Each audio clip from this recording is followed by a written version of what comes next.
por conta da mais-valia. Outra coisa, outro efeito devastador aí na virada do século, que a gente ainda está tentando entender, é a comoditização da tecnologia. Tivemos alguns movimentos de supremacia de alguns países, algumas civilizações, alguns continentes em relação aos outros. Uma primeira foi o domínio dos meios de produção. Então, os meios de produção não estavam presentes de maneira global. Se concentravam basicamente na Europa, está falando aí do século XVIII, né? Depois começou na América do Norte e aqui no Brasil só a partir de 1808, que foi quando ocorreu a abertura dos portos, porque afinal de contas nós fomos elevados a Reino Unido e logo em seguida a metrópole do Reino Unido. Fala isso para o português corre com você. Mas nós fomos metrópole já e eles foram colônia. E o que aconteceu em seguida, depois dessa questão de domínio dos meios de produção, houve uma outra onda de concentração que foi a questão do domínio da qualidade. O grande movimento da qualidade que ocorreu a partir da Segunda Guerra Mundial e perdurou até os anos 90, né? É o que aconteceu antes deste grande movimento, que é a de comoditização da tecnologia. Nome feio, mas eu não achei outro. O que acontece? A tecnologia hoje, ela está tão disponível no mundo, ela é algo que não possibilita mais uma vantagem competitiva, porque a tecnologia ela se tornou fácil, acessível e, portanto, barata. Então, você produz em qualquer lugar do mundo e basta você ter dinheiro para comprar aquela tecnologia, instalar ali e passar a fazer.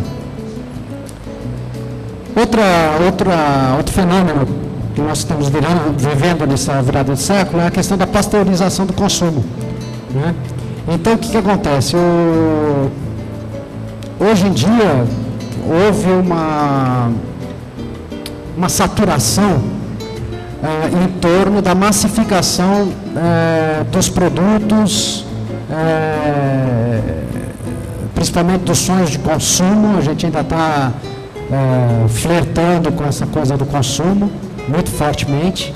Então, e hoje, boa parte do globo aí, excluindo infelizmente o continente da África, mas o resto do mundo tem acesso às mesmíssimas coisas em termos de produto, né?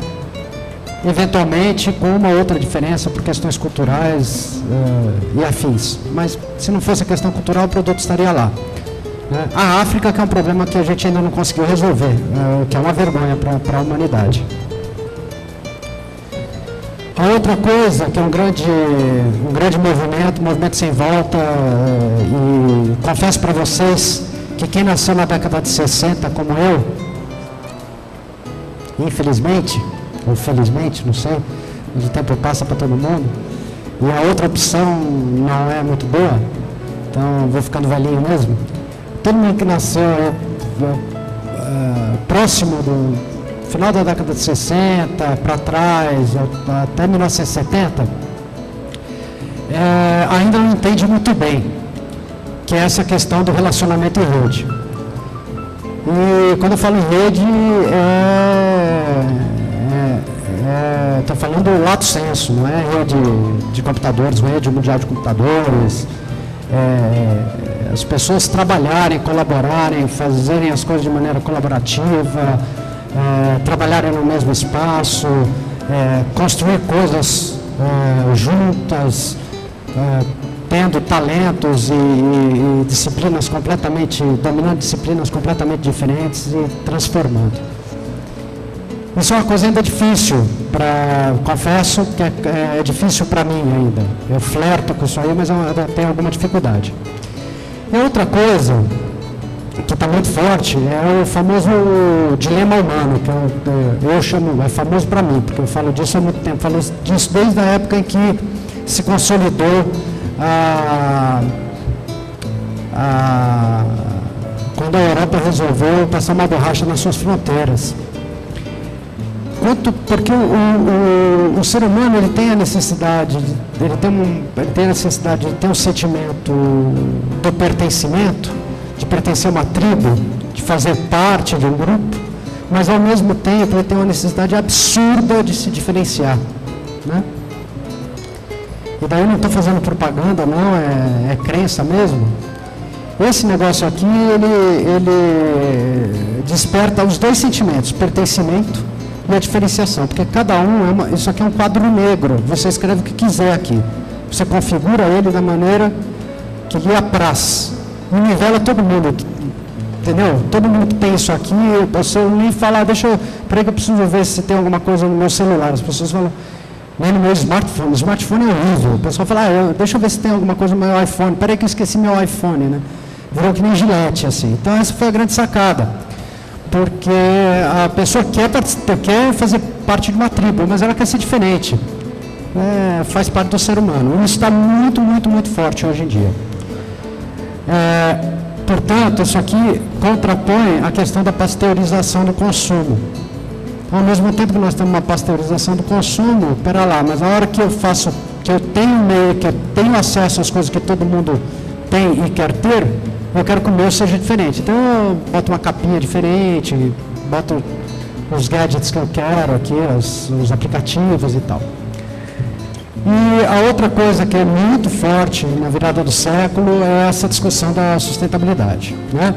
E sustentabilidade como qualidade, como design, como tantos outros termos, como branding, como design thinking, todas essas babaquice que inventam, sustentabilidade corre um risco enorme se nós não entendermos direito, de se tornar mais alguma palavra que não fala absolutamente nada.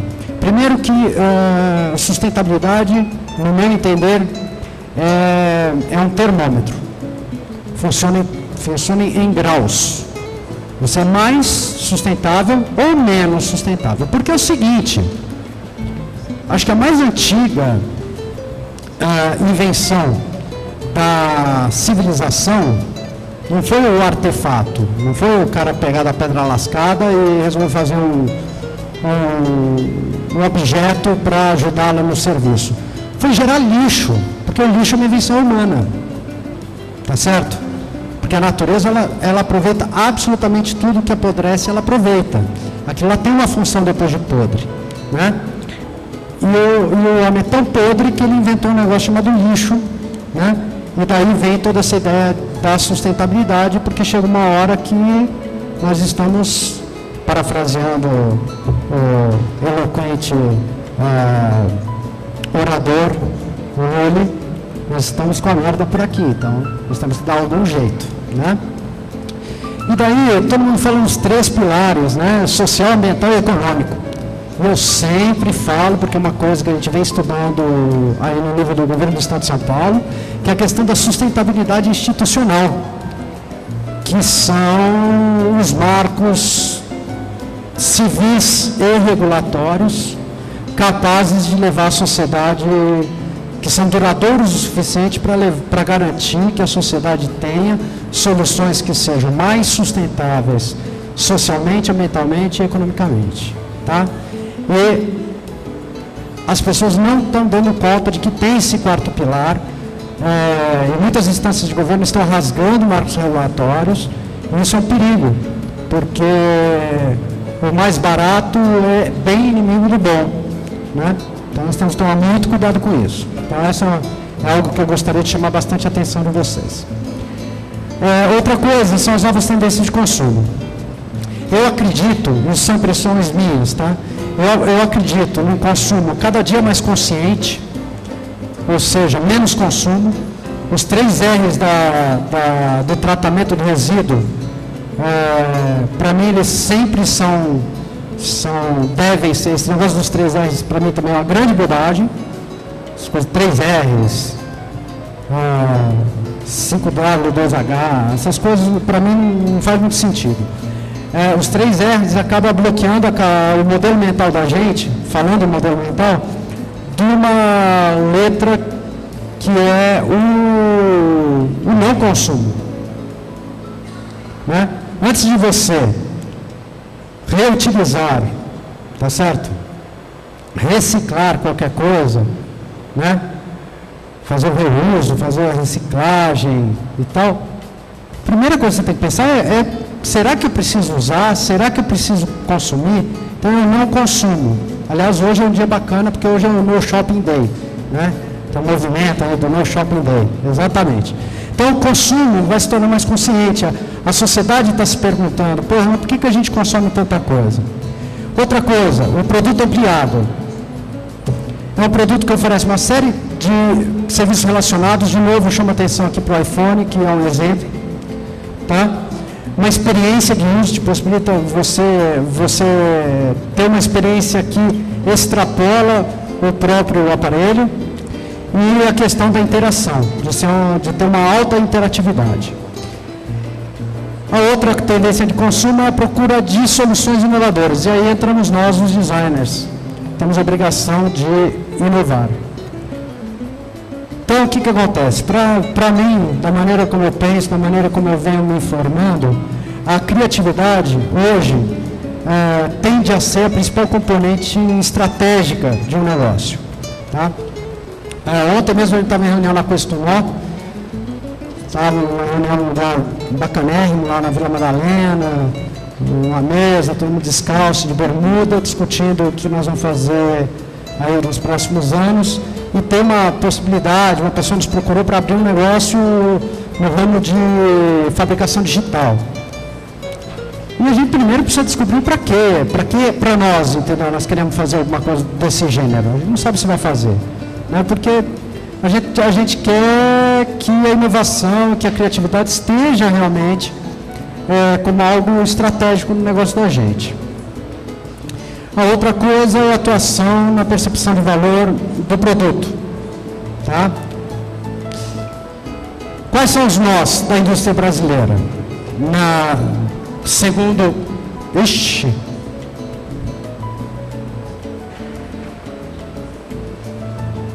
Alô? Eu vou ter que falar. Bom, vamos lá. Para mim, quais são os grandes nós? Segundo eu, quais são os grandes nós? O primeiro nó da indústria brasileira é uma questão chamada produtividade. A indústria brasileira não é focada em produtividade. Né? Ela é muito mais focada em benesses fiscais paliativos do que na questão da produtividade. A outra questão, outro nó é a questão da inovação, da pesquisa e desenvolvimento. E, finalmente, a questão da desoneração. Né?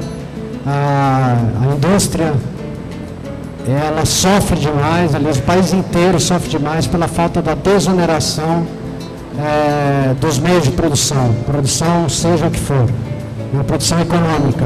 Né? E esperar o nosso amigo resolver as questões tecnológicas e eu vou.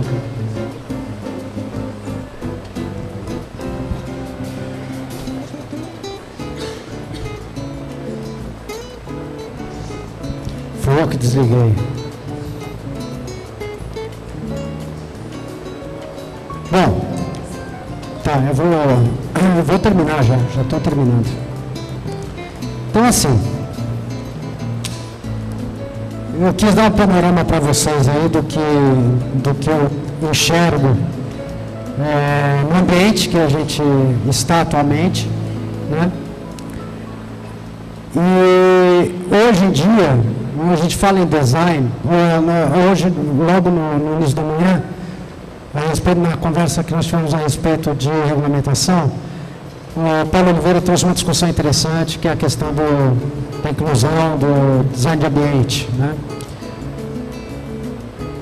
Ao mesmo tempo que essa generalização do termo, banalização do termo é ruim, a gente tem que imaginar como é que ela pode ser boa para nós. E hoje, um dia eu não acredito em você falar de design de produto isoladamente, design gráfico, design de ambiente. Para mim tudo é integrado, tudo